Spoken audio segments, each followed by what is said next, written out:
Hi, everyone, and welcome to this session of the Cannabis Sustainability Symposium. As legal cannabis sweeps the nation, consumers are demanding transparency from companies on their environmental impacts and social policies. From this demand, various certifications have emerged. This panel will bring together some of the original cannabis certifications with some of the emerging ones and give consumers an inside perspective on the value position and market saturation sought by each. And today we have with us Josh and Kelly with Dragonfly Earth Medicine, Ben Gelt with the Cannabis Certification Council, Josh Werzer with InIn Labs, and Casey O'Neill with Happy Day Farms. All right, Josh, do you want to take it from here? Absolutely, absolutely. So, all right, well, I'll be moderating the panel, and as Anne-Marie said, I'm Josh Werzer. I'm the president and a co-founder at a company called InIn Labs. We're an analytical testing laboratory based in California and Oregon that specializes in cannabis testing. Also, about I think 5 years or 6 years ago now, I also helped co-found a company called Enviro Organic, which is a cannabis certification as well. And so I definitely have some experience in that regard, and certainly kind of went through some of the challenges early on in trying to kind of maybe fill the voids that were left in certification with cannabis, just like we were filling the voids with testing. So. Definitely, it's a topic that's near and dear to my heart, and certainly the people on the panel. So, first I'll go through and introduce everyone and give them a chance to sort of fill in the blanks, and then we'll get right into it. So, our first person on the panel is Casey O'Neill. He co-operates Happy Day Farms, a micro-diversified farm in northern Mendocino County, California. His family raises 2 acres of sun plus earth and DEM pure certified vegetables, poultry, and medical cannabis in a small farm setting while working towards sustainability. Casey is stoked about sharing food, medicine, and cultivation techniques with others, and he's passionate about representing small farmers and works to support Mendocino County policymakers in crafting sensible regulations. Casey also serves on the board of Sun plus Earth Certified, and you can find his radio show podcast at Happy Day Farms, Farm and Reefer Report on iTunes or SoundCloud. So welcome, Casey. And is there anything else that that you would like to add at this point? Great success. Glad to be here. We're full swing. I just came in from morning harvest, and so I'm a little discombobulated, but I'm really, really stoked. And thank you. All right, great. And then we've got Ben Gelt. Ben is an experienced entrepreneur and consultant focused on public affairs, real estate, and business development. Ben has an eclectic range of experiences, including over a decade in politics, working in startup cultures, and with corporate and small business clients. Ben has been recognized as an emerging leader in both political and business. Don't read all this, Josh. What? Don't read it all. It's a long version. I have an updated 100-word bio that I didn't get fast enough to get our team on there. I appreciate it. I'm the chair of the Cannabis Certification Council, the group that puts on this event. We also are developing and right now actually have our standard out for public comment and review. We're developing a standard called organically grown cannabis. And we've been in this space for several years and really excited to have this conversation with everybody. Thank you, Josh. Sorry to interrupt you, man. Oh, no, you're fine. That's excellent. It goes on. I know it does. So that was faster. All right. Fair enough. All right. And then we've got Josh Sarvis and Kelly Dunn. And Josh and Kelly have been cultivating pure closed loop cannabis for almost 3 decades. They are hummus beans dedicated to intentionally and actively educating the cannabis industry on purity and cultivation inputs and practices. They are passionate about being a clear, conscious voice for the cannabis plant, and was given so many healing benefits to all of humanity. They created Dragonfly Earth Medicine, which is an international nutrient company and also an educational platform for conscious cannabis. The DEM Pure certification has become a highly sought after, community-driven, beyond organic certification. The DEM Pure Collective has over 300 members worldwide, and they are experts in all facets of cannabis. They continue to bring educators together to create international standards for regenerative cannabis practices that include sun-grown, field, extraction, breeder, and business DEM Pure certifications. They've consulted and educated the international cannabis community and corporations to produce the highest quality flow or extract cannabis cultivars from natural systems that include social and biological intelligence. Josh and Kelly have been creating and building full spectrum global healing by creating several international healthcare facilities in war-torn and disaster areas for women and children. Kelly is a certified midwife and preceptor for the World Health Organization. Dragonfly Earth Medicine can present on any of the connections of a healthy mind, body, and soil within the cannabis industry. Our most recent focus has been regenerative hemp, social and ecologically conscious and successful scaling. So wow, that's pretty impressive. That was a little long too. Super Sorry. long-winded. We should have taken Ben's note on that one. I looked at the bio that was up on the thing yesterday. I was like, oh man, that's like from an old thing. I hope nobody reads that. And as soon as Josh was reading it, I was like, no. That was a several-part novel. But thank you, Josh. Thank you, Josh, very much. Yeah, I don't know why I did that, because it is always kind of embarrassing to hear your own bio read back to you. Well, you didn't have to suffer through it yourself. But no, I mean, we've all you all have some pretty amazing accomplishments. So I mean, if you want, let's get right into it. So I guess Josh and Kelly first. Why don't you explain the DEM Pure certification? Maybe within the context of the standard USDA certification, and then I'm sure other people are going to want to kind of we'll ask this kind of Ben as well, and then I've got kind of a different angle for Casey. Okay. So we within sorry. You're good. So we have the Dragonfly Earth Medicine Pure certification, and we started it really early on, before the real recreational market took off, because really early on we started realizing that cannabis was going to the market without a certification and without any kind of standards for the consumer. Clean Green was out and doing work, and we really appreciated what was going on there, but we just felt like we wanted to go beyond what the USDA had created for standards. We wanted to go beyond, let's say, a product-based organic standard, and we wanted to get into a living standard where it was a land use standard and it was about closed loops. And when we say closed loop, we mean like old ancient farming techniques where you use the vegetation from your land or surrounding areas consciously, and you create nutrients or create soil from that, meaning you don't have to buy nutrients from, let's say, an unknown source. And we just felt like the USDA standard really didn't recognize the kind of growing that we were doing up here, as well as a lot of the type of cultivation that was happening up and down the West Coast, as well as in Colorado. So we wanted to bring the standard away from community-based. We are a key organization, and it's run and monitored by the community that's all DEM Pure certified. So, when you become Pure certified, you also become an inspector for another farm. And so it goes, and that's the way that it generates, is through community. And we wanted to move it towards a regenerative standard and away from organic, because we saw the word organic being compromised through loopholes and different things. So that's a pretty good wrap, and we can get into it farther if you'd like. But okay, no, that makes a ton of sense. And Ben, I'll ask you the same thing. Is kind of what was the impetus of starting your certification, and maybe for people who are sort of new to these concepts, maybe get into why the standard national organic program can't be applied right now to cannabis. Sure. I'll take that first part, or the second part first, and then I'll get into the origin stuff second. And I'll try to leave plenty of room for others to fill in the second part also. But in brief, marijuana cultivators in particular don't really have a clear pathway to achieve the USDA organic program, primarily because the USDA doesn't see cannabis as an agricultural product. So there's some pathway for hemp producers, and there are, as far as I understand, credibly certified USDA organic hemp crops.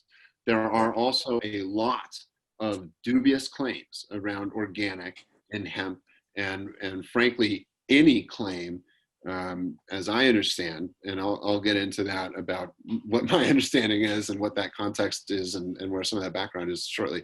But my understanding would be that any organic claim in marijuana would be somewhat dubious. Now, there's plenty of room there for caveat, and there are some great standards out there in the marketplace.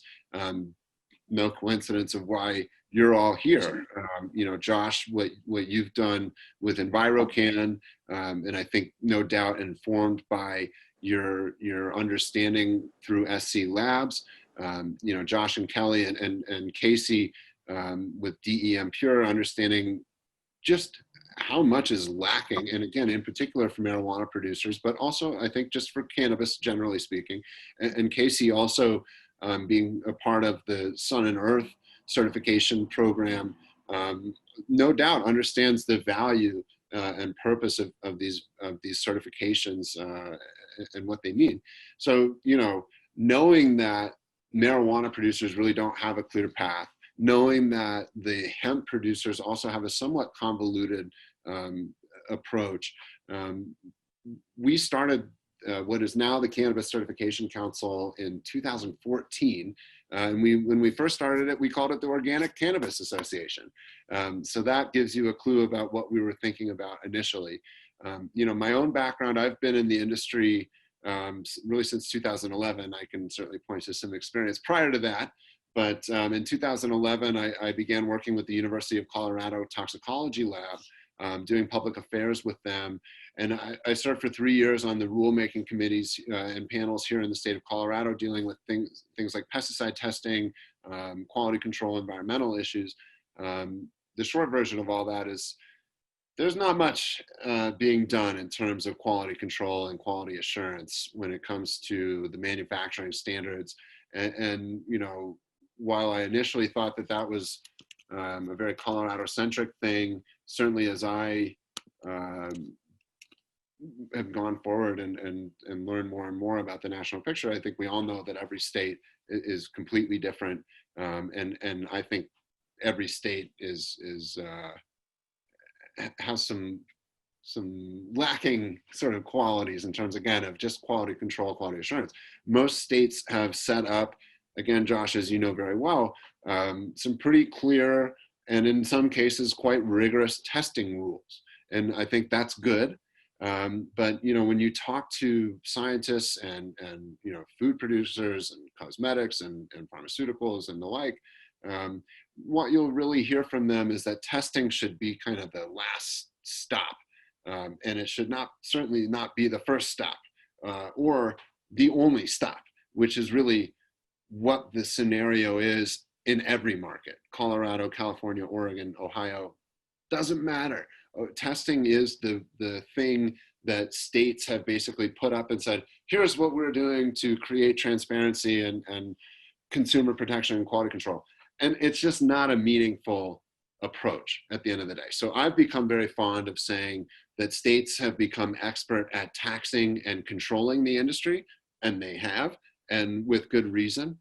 Some of that, you know, from the Obama administration dictates about the 8 things that we shall not do in order to keep the cannabis industry. And I think that created some meaningful and useful structure and rigor in how states looked at how to create this market in a way that didn't suddenly trigger like DEA raids and FBI agents everywhere and stuff like that. That's good and helpful for those of us in the industry who want to operate a business and have predictability. But it did nothing to address the environmental, public health, consumer safety issues that are rampant in any consumer product category. So just to close this out, you know, again, we started as the OCA, we became the CCC and have expanded our mission a little bit beyond just looking at organic production. Obviously, we have a big focus on sustainability, and we see our role broadly as being one to educate the industry and the consumer about sustainable and clean production. You know, the reason that we have pursued the certification that we are now developing, which again, we're calling organically grown cannabis, and I'm sure we'll want to get into the name and what we're doing there. is because we feel that there is a need for a baseline standard for organic production in the legal cannabis market. And while there are literally a few dozen different offerings out there in the market, our analysis says that there's nothing that is immediately recognizable to consumers, to bud tenders, to cultivators, to retail buyers, and to business owners. You know, we have this really interesting landscape of different offerings, but you know, with things like DEM Pure or Sun and Earth or EnviroCan, there's a level of education that is required just to help people grasp what the brand is. And we felt that it was important that an offering be entered into the space that won't require that education, that people can simply look at the label and say, organically grown cannabis. Aha, I know what that means. And so we are not trying to set the bar. And I have so much respect for the other folks here and for so many of the other people out in the industry that are looking at things like regenerative. They're critical. And if we want to talk about sustainability and preserving the planet, we're going to have to get a lot more serious about regenerative agriculture broadly, not just in this little fiefdom of ours. But again, with no clear baseline, and I'm going to stop talking shortly, with no clear baseline, we felt like it was really important to offer this organically grown offering so that others could then benefit, so that, you know, Sun and Earth, DEM Pure certified grows that already have those designations will essentially, as I understand it, I'm not technical, and we do have our writer in the audience, so he can fill in some of my gaps. You know, those higher standards will basically automatically qualify for ours. And ours should provide what we think will be that necessary initial market premium in the marketplace, because I'm not going to have to educate a consumer. I'm not going to have to educate the bud tender. You know, everybody, we believe, is going to immediately recognize the label. So, rant over. Thank you for that. No, that was great, and we're definitely going to get back to that topic, because I kind of want to kind of explore maybe where you all feel the National Organic Program might fall a little short. But first, I wanted to ask Casey, you know, as a farmer who has gone through the process of becoming certified, you know, I'm curious as to your motivation and you know, what has been the net outcome, you know, positive and negative in going through the certification process for your farm. So there's a whole lot to unpack there. I'll try and be quick. You know, I think the topic of education that Ben mentioned is really important for me from a policy perspective, from a consumer awareness perspective. There's such a lack of knowledge about farming practices, both as a food farmer and as a cannabis farmer. You know, the reality that in California, most food products can't pass the testing standards for cannabis says something about the fact that we allow poisons in the food supply. So there's a huge consumer awareness, education part of it for me. You know, it's part of the overall community engagement. And so it's been this kind of developing process over the last few years. You know, 2014, cannabis farmers don't talk about being cannabis farmers. Everybody's a gate builder or a plumber. And so this coming into the light has given us the ability to have the conversation among ourselves about practices. And so once you start to have that conversation, you start to look for resources. And so, you know, I really want to say, like, big up Josh and Kelly for really like leading the way and holding that light. You know, I remember hearing about you guys in 2015 and like just the reverence about, you know, how people speak about you guys. And so, you know, it's kind of this collective movement of utilizing the conversation about how we grow cannabis to try to drive a broader conversation about food production, about use of the environment, about human impacts. And so I think it's kind of the nexus of a lot of land use justice and social justice movements. And so for me, being able to demonstrate a certification is in part like a way of leveling up my own practices, of saying, you know, of looking for things that I haven't considered, that I'm not aware of, that I need, you know, things like inputs. Like when we were first, you know, we did we participated first with DM and then with Sun and Earth. And so I remember Josh and Kelly looking at our list of inputs and saying, well, you know, the chicken pellets are likely going to test dirty for glyphosate. And this was something that wasn't even on our radar. And so I think there's a tremendous opportunity for learning as a farmer by going into a certification process. And it really gives you the opportunity to demonstrate, like, I'm doing what I say I'm doing. And so, you know, the record keeping requirements and the, you know, for instance, through Sun and Earth, the community engagement policy that's required, the worker rights policy that's required. And so the ability, again, to articulate, this is how we do what we do. This is, you know, and this is what we do. So, you know, that there's it's not just like a feel good statement. It's like we've done the work to back it up. And so, and it requires changes in your practices. And so I think both, you know, doing really starting to focus on our closed loops and looking at what our inputs are and refining that over the years has been a very powerful and important experience for us. And just as a follow-up, you know, I'm curious, you know, what has been the economic benefit? I mean, because, you know, at the end of the day too, you know, I think, you know, there's several facets to you know, kind of motivations for obtaiing a certification, but, you know, certainly one of them is for, you know, kind of to increase the marketability of your end product. And I'm just curious, you know, and certainly for the certifications, you know, they're marketing both to potential customers who would be, you know, farmers like yourself, but they're also marketing to the general public to sort of bring awareness of that, you know, that seal of approval or that certification to the general public. So that way it's advantageous for the grower. And I'm just curious, you know, what would have been the economics of getting certified?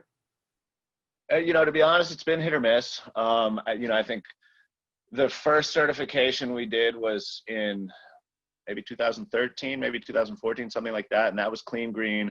And it was, you know, the idea was the talking point was that it was going to yield an extra 100 a pound no matter what at the dispensary. And that didn't really materialize for us. And then so moving forward, you know, a lot of the time what I find is that there isn't, you know, back to what Ben said about the education, there isn't necessarily the awareness. And so kind of in the same boat as appellations, as looking at the long term of a, you know, something similar to the wine club model. Direct access to consumer is really important in this conversation. And so for us, you know, under the medical guidelines, we had a collective. We were doing, you know, cannabis farmers markets with the vegetables and the cannabis on the table. And there we saw a very definite benefit because we were able to communicate to the consumer, yes, we're certified. And it's interesting because there's kind of two, you know, one consumer just wants you to be able to respond with, you know, respond definitively, yes, we're certified, and that's enough. And then another consumer, a more, you know, either a more informed consumer or someone who is seeking more information wants to know more of the details. And so if I can get face-to-face, there's a significant economic benefit to it. Unfortunately, under the California regulations, without a retail license, I'm strictly a wholesaler. And so that's been one of like the great, I think, travesties of the transition to regulation here. And so right now, you know, last year when Sun and Earth was gone, we were seeing a premium for a little while. That has since kind of gone up and down. You know, as far as sales this year, I'm not seeing a premium out of it. But again, it's also, you know, to me, it's the long play of what's it going to look like in 10 years. And I think there's tremendous value in DemPure, in Sun and Earth. And like Ben said, in having a baseline, like I think all of that rings very, very true. And this is such a nascent process that it is going to take time to shake out. And Enviro can too. Like I've talked quite a bit with Ian, and what you guys, Josh, are doing is, you know, same thing. It's like there's some really awesome things that are happening out there, and it's going to take that time for development. Yeah, Casey, I was going to say, to kind of throw it back to Josh a little bit, and Josh and I did talk a little bit before. I warned him that I would maybe prompt him to speak a little bit, not just moderate. So, you know, Enviro Organic, which, you know, you guys came very close and kind of dropped the R. I think we all see that there's a need in the market for something. And so, Josh, I'm curious, because it's been probably a couple of years since you and I really talked about EnviroCan. We've had some conversations in between, mostly focused on lab stuff. I'm curious, you know, your own question applied to you. What are you guys seeing with Enviro Organic and the response to that, and how people are seeing it? Are you guys seeing a premium in the market, or how are you seeing adoption? Okay, yeah, and for the record too, and I should have made this more clear too. I'm not involved on the day-to-day with Enviro. I'm co-founder, and so and certainly, you know, a big cheerleader and help get it off the ground. But like you mentioned, Ian is my business partner in InIn Labs as well, and he's running that show. So I'm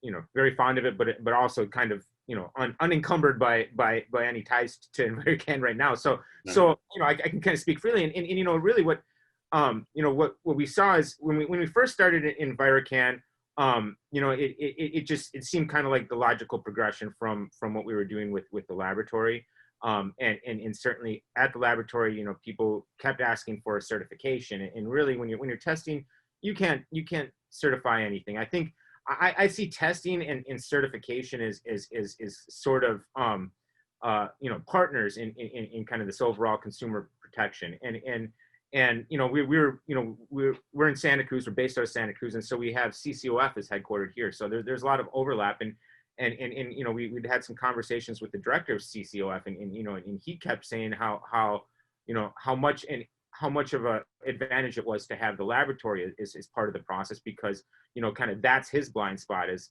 a certification body, and it's kind of one of the blind spots of the National Organic Program, I guess, is you know, and maybe it's not even a National Organic Program, it's just agriculture in general, is that we don't have a really robust testing for our food supply, and so you know, in the certifications have stepped in to fill the void, but you know, certifications can do what they can do, and testing can do what it can do, and I think, you know, they go hand in hand, but I don't think they overlap all that much, and so anyway, so when we started EnviroCan, we first thing we did is we hired someone from the National Organic Program named April Crittenden, or from CCOF, excuse me, and you know, in which she came as in kind of the basis template for Enviro Organic was the National Organic Program, right. But then, you know, immediately there was, you know, plenty of points of order where even you know, April is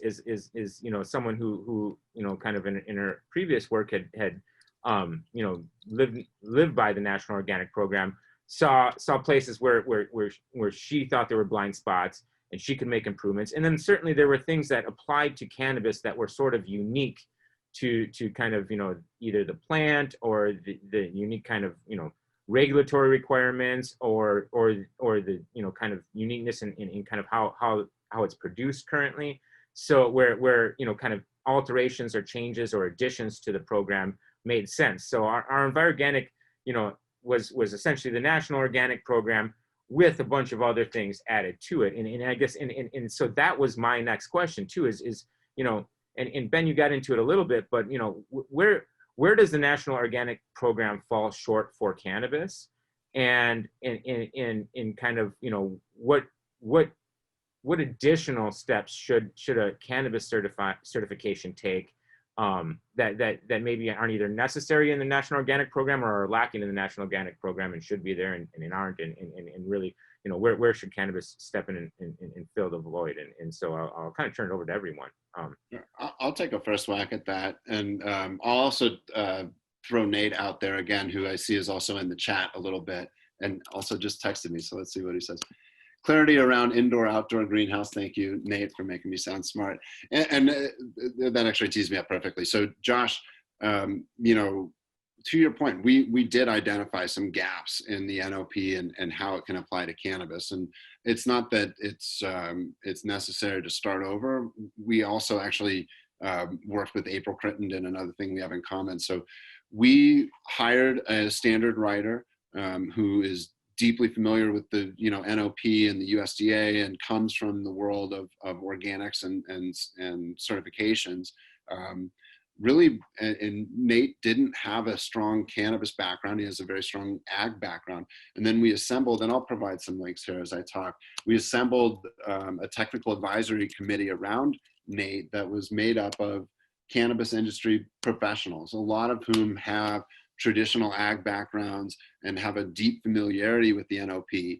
And really what we did was take these existing organic standards and try and tailor them more specifically for cannabis. So as Nate texted me, really, I think one of the big improvements, or improvement isn't necessarily the right word, I'd say customizations or really tailoring to cannabis, was clarity around the indoor, outdoor, and greenhouse style of production. You know, one of the things that goes on with the NOP that is an ongoing kind of fight with organic producers is the use of hydroponics and the use of the label with outdoor farms and the like.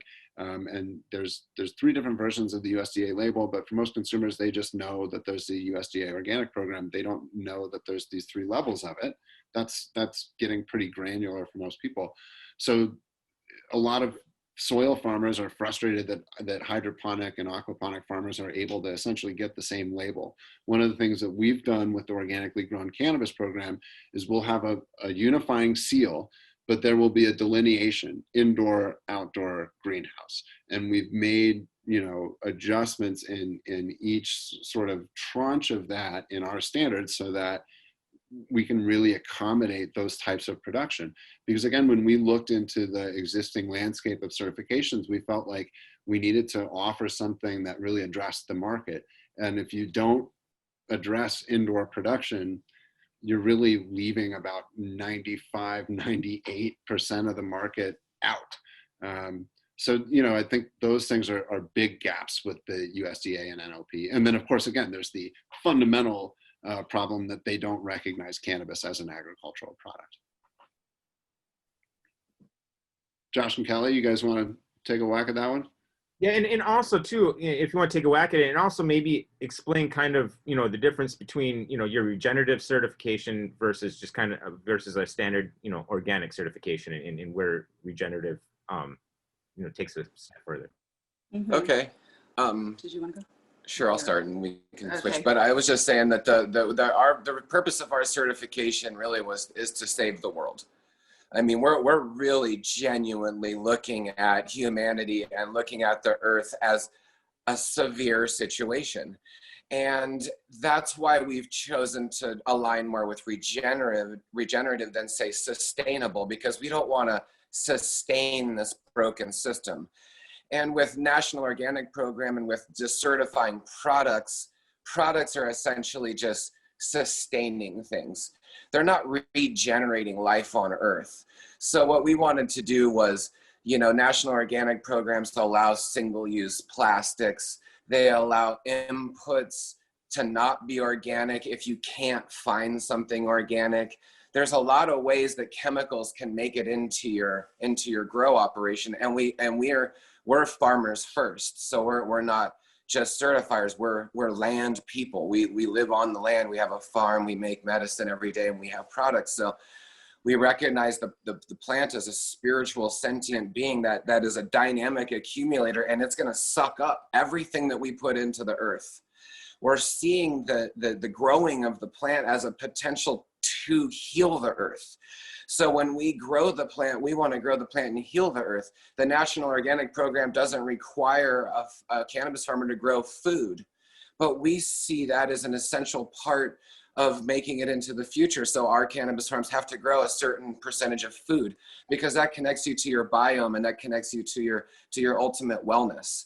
And that's what we're looking towards. And did you want to say something? Well, I just wanted to say, you know, we keep talking about the NOP, and unfortunately, you know, with all due respect, we just don't have any use for the NOP.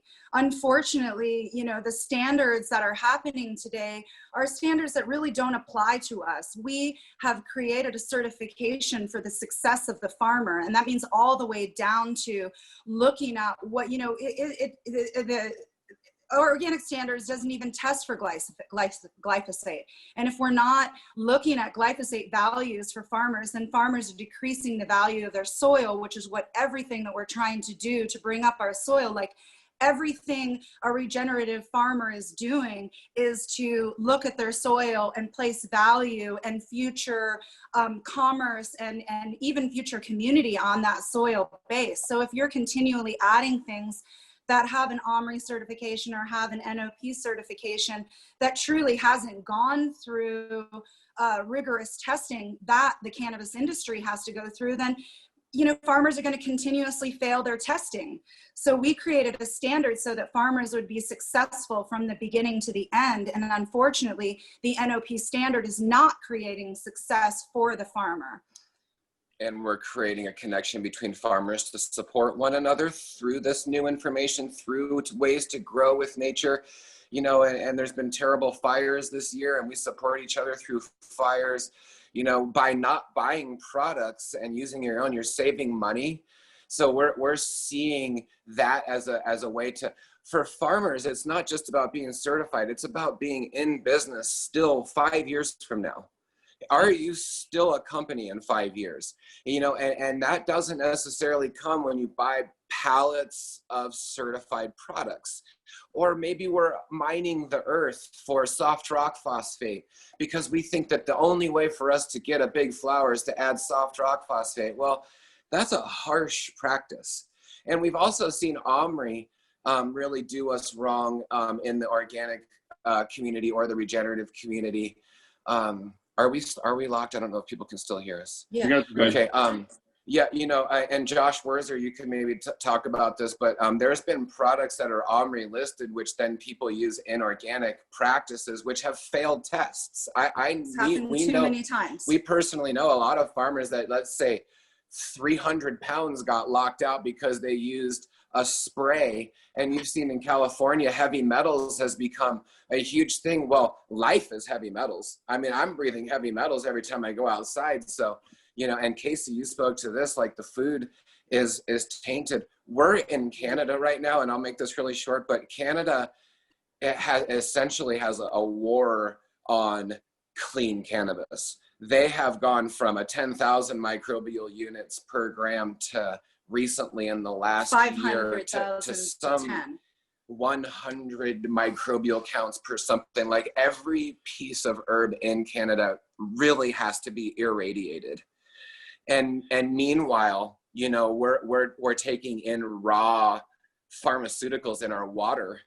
We're taking in what's in my weed. So anyway, this is the passion behind the certification that we're adding, and that's why we don't want to recognize the NOP as a base standard. We want to recognize regenerative farming as the base standard. Consumers have to educate themselves, just like us farmers. We can't just not educate ourselves anymore. So we may have to be patient for the market. We may have to be patient for the consumer, but we're going to stay steadfast in this movement to move forward. And also, like we said before, we're here to save the earth. And we really, truly believe that the way to save the earth is that small, capable, successful, regenerative farms all over the world is what is going to save the earth. It's what's going to bring awareness to the community. And that means that our small farmers, every single small farmer that's in our certification has to be successful. It's up to us as a community that each one of those farmers are successful. And of course, we're stronger together. So that means— I have to interject because I just want to say a couple things. One, regarding the shortcomings of the NOP, I mean, when federal legalization comes into play, that is going to be the available standard, which again is part of why we are doing what we're doing, because we think that there's a 2 or 3 year window here where there's an opportunity, and I think Josh sees it and Casey sees it, and no doubt others see it, where there's this opportunity for something else to become that baseline universal standard. And again, I think it's necessary from a market standpoint to have something that consumers can recognize without having to hear a pitch or hear some sort of explanation about. Well, let's be clear, it's not a pitch. Well, it's an explanation. And my point, Josh, is that single-use plastics are killing us. And what I'll say is that when you ask 100 consumers on the street what does DEM pure mean, you're going to get 100 I don't knows. And to me, that's the fundamental problem with That's simply not true. I mean, it's not possible to reach every person in the world, but we've done a tremendous amount of education, and it is something. Well, I think that also, we're not talking about the cannabis world. I'm talking about go out in LA, go out in Miami, Ohio, or Miami, Florida, and let's ask the first 100 people that we meet on the street. And I'm telling you, So 90%. Let's not use I don't LA as know an example of that what because you're totally wrong. I don't know what clean green means. I don't know what DEM pure means. I don't know what certified kind means. I don't know what organic this is means. And you know, like one of the audience members asked about the OCal program from the state of California, which I think is another interesting thing that's coming into the marketplace. And again, I think it has the fundamental flaw that you see with most of the existing certifications available to marijuana companies, which is that the brand, just the simple superficial name, doesn't mean anything to people. And I don't think that the state of California is going to spend $1, much less $1 million trying to educate consumers on the OCal program. So it's not to say that the value of the certification isn't there, or that there isn't meaning in or value in what it offers, but there needs to be something that is ubiquitous and universally recognizable. And that is what is lacking in the cannabis industry. And that's why we're frustrated with the USDA, because they have it. They are that universally recognizable label. If we ask 100 consumers if they know what organic means, they're all going to say yes. Now, the second question, what does it mean? We're going to get 100 different answers. And so but they don't know what it means anymore, because the definition of organic is continuously changing. They don't know that single plastics are allowed. They don't understand that petroleum products are allowed, or that glyphosate is OMRI certified, or that it has an organic standard. They truly don't understand that. They're looking at the past historical definition of what organic is, and that no longer serves us, unfortunately. It isn't that pure definition of organic. So we continue to take the term organic, and it just doesn't have that same definition anymore. So what we're doing is we're confusing consumers. And I believe that we as farmers have a very important responsibility as farmers in our own community to ourselves as farmers, so that we know that we're being upheld in our own community, as well as to consumers. And if we're just like flat out, oh, the word organic, well, what does that mean? Unfortunately, that means that farmers can, be growing in pots. They can have single-use plastics. They can be using a tremendous amount of glyphosates. All of that stuff is registered organic. And how is that educating the consumer? I'm not saying that it's perfect, but what I'm saying is that consumers are familiar with the term. That's it. Consumers are putting plastic in the ocean every single day with the NOP standards and single-use plastics. And let me hop in here. I think there's a lot to unpack. I get what you're saying, Ben. Is that everyone knows what organic or thinks they know what organic means, and so you've got that name recognition. And I think maybe you separate the two, because and then with cannabis also you have a lot of these states like California has really strict regulations, and a lot of the advantages of the standard organic cert that if I'm eating food, for me personally. The number one thing if I'm going to buy organic food is I don't want pesticides on it. Well, now in California and most other states, you know that all the cannabis is tested for pesticides, and the action levels are really strict. So it might make sense that that cannabis again leads the way, and I think there's room for more. And I think the point that we're making here is that it's not just about the consumers. And I think, Casey, I asked you about the monetary value, and I should ask you, kind of the broader question that I had in mind off the bat is there's sort of the monetary reason for a farmer to get a certification. And a big part of that is, well, how much more marketable is my product? But, other than that, I'm sure there's plenty of other reasons why you went through the trouble of getting a certification. Even if you intended to farm regeneratively, You know, getting the certification means you have to go through a bunch of extra work. I'm sure it costs money. And so, you know, from a farmer's perspective, what are the advantages to you? You know, we already talked about, you know, monetarily, but what are the advantages as a farmer for obtaining a certification, especially like a certification that, you know, kind of goes above and beyond, you know, strictly organic and kind of has a lot of extra requirements, period, you know, that cost money and take extra work. You know, so I think there's a few facets there.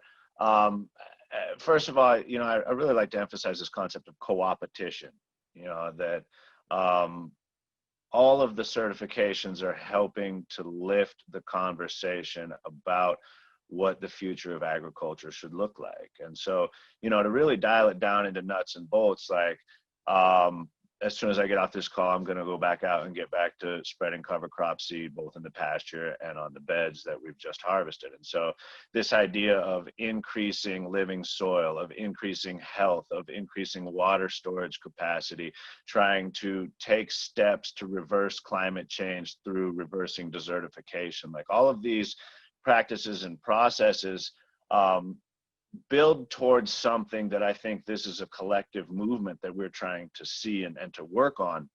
And so, you know, I think that there has to be a baseline, there has to be an entry point, and there has to be something that serves as the pinnacle, you know. And you kind of see this again, I've referenced a couple of times, like the appellations process versus the geographic indicator. And so that you know, the final system of appellations has a significant set of parameters and controls in it that's similar to a certification. And so, you know, you're going to see a basic NOP and the question about the OCal. You know, these are all pretty baseline, and then you're going to see a sort of a beyond organic, and that I think is what Dem Pure represents. I think that's what Sun and Earth represents. And so the idea is that you know, it is going to be more niche based, but that it's going to drive the overall conversation. And so I think it's, for me, there's a significant factor in kind of the group process, in which like many minds are much stronger than one.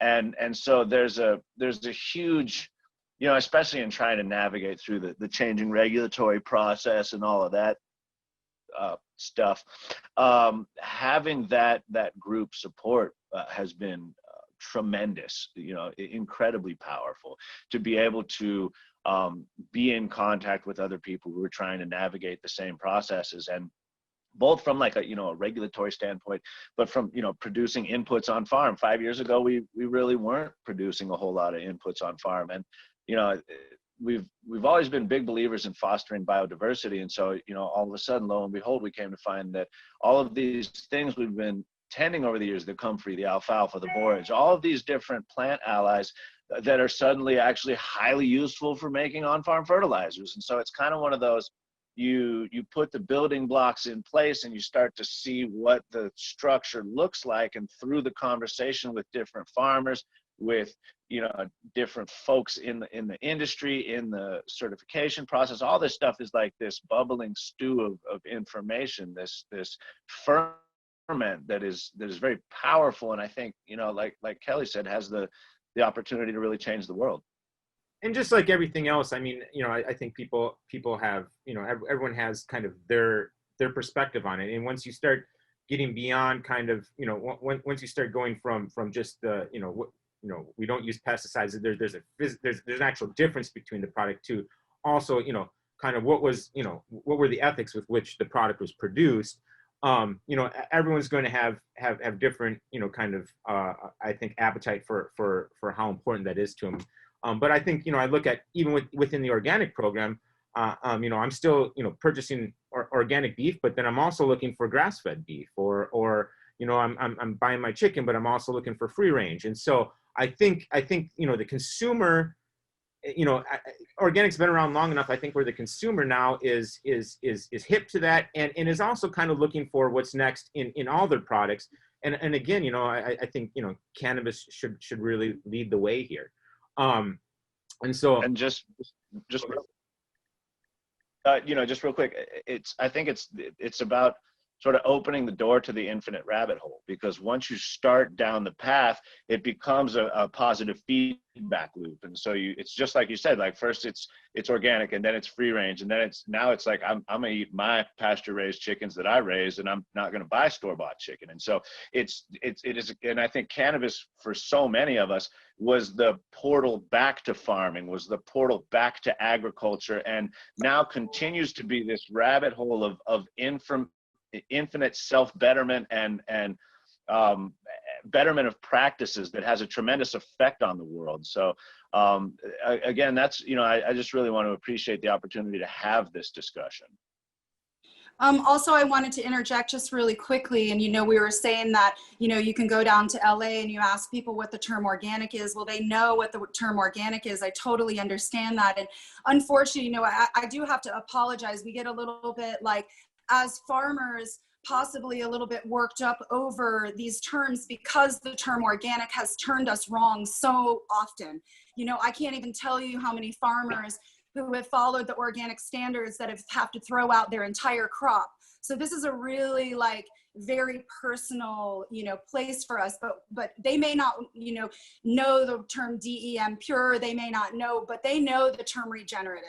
And if you go into Forbes magazine, the #2 thing for everybody to invest in 2020 is regenerative agriculture and regenerative sales, regenerative commerce. So this is a word that's it is the future, and it is a word that's coming into, commonplace, not only with farmers, but also with consumers. So I just wanted to say There's no question. And I'm not trying to mal regenerative. And again, let me be really clear, and I said this already, the whole world, not just cannabis, we need to be engaging with regenerative ag at a much greater pace. And, the work that the Bronners are doing, who I think have probably underwritten all of our work at different points, to fund things like the Rodale Institute are just incredibly critical. Maybe not to you guys, but the point is that the point that I'm making is not that organic is some perfect thing. It's simply dealing with the market as it is today and saying, where are consumers today? What is a term that consumers can understand today? And so we've actually been working with a really interesting woman that does market research. And I think I'm sharing my screen here. So you can see Effect I Seek is by far the most important thing that cannabis consumers, there's over 1,000 people that have responded to this. And as I scroll down, you'll see that organically grown cannabis is something that 42% out of 1,000 consider very important. Another 41% consider somewhat important. So you have 83% of consumers saying that organically grown cannabis is somewhat or very important. To me, I think that speaks volumes to what we're all trying to do. So I'm trying to stop the screen share. And creating these value add offerings for the industry to get a premium at market. And the point that I'm trying to drive home is that I think without that baseline standard that can be universally understood without any explanation, without any Googling, without any second step, where the cultivator understands, where the buyer, the retail buyer understands, where the bud tender understands, and where the consumer understands. And all of them have, and again, I appreciate, it's this very baseline cursory understanding, familiarity with the term organic. But I think establishing that baseline is the place where things like Sun and Earth, DEM Pure, the OCal program, and others can then come up. Yeah, and I gotta kind of wrap this up. We gotta cut it off at 5:02. But yeah, I absolutely, and I think I think this has been a great conversation, and I think we've done a good job, kind of, I think, setting the expectations for how is an organic certification, I think, advantageous for the cannabis, or an organic equivalent certification. But then why should cannabis be looking beyond that? And I mean, there's no better example, at least for those of us in the Western United States right now, and who are watching kind of our environment literally burning in front of us, to realize that we have an opportunity to do things a little bit differently in the cannabis industry in a lot of different fronts, and this is another one. And I think, you know, I think as consumers, you know, we'd be wise if you do care about your environment and you care about the things around you, you realize that, you know, agriculture in general is a major driver of pollution in our environment. And so, you know, if you can support people who are trying to do it the right way, you know, that's one small step in sort of trying to right that wrong. And so, you know, and cannabis can certainly lead the way, and cannabis certainly has its own, you know, has its own faults. You know, the indoor cultivation has a lot of, you know, kind of problems as far as energy consumption, and certainly, you know, kind of our history of growing up in the woods and you know, hasn't lent itself to really great environmental stewardship at all times. And so I think, you know, as a consumer, support people who are trying to do it the right way, people like Casey who are going that extra step and trying to not just, you know, make money, but make it in an ethical way. And so, you know, I just wanted to thank everyone for being on the panel, and this has been a great discussion. And I just urge everyone to you know, kind of continue this and support these people, because, you know, these are the people that are doing it the right way. So thank you, everyone. Thank you, Josh. Thank you, Josh and Kelly. Really, Thank you, Ben. Thank you all so much. Ultimately, we're all doing the right thing. So no matter what, we're all together. It's very important for us to have these types of conversations, because it creates good dialogue and gets us, you know, down a path which we're all trying to go for a good thing. So, I appreciate you all so much, and we're so honored to be a part of this conversation and further it on into the future. Thank you, Casey. Love to your family, brother. And hey, Chris Van Hook, if you're listening, man, we did invite you, and we'd love to have you. And Andrew Black, we're sorry we couldn't have you join us. Really, we want to keep talking, just like Josh said. I mean, we want to have this dialogue. We're all going in the same direction. It's, you know, to use a wonky baseball metaphor, we're all like pulling out towards the outfield, but it's all in the same ballpark. We're all in the same spot, and we're all trying to create this universe. And I'm really excited about it. So I'm glad we could have some disagreement, because it's important. And like, we can disagree agreeably. So I'm thrilled to do it. Thank you guys so much for participating.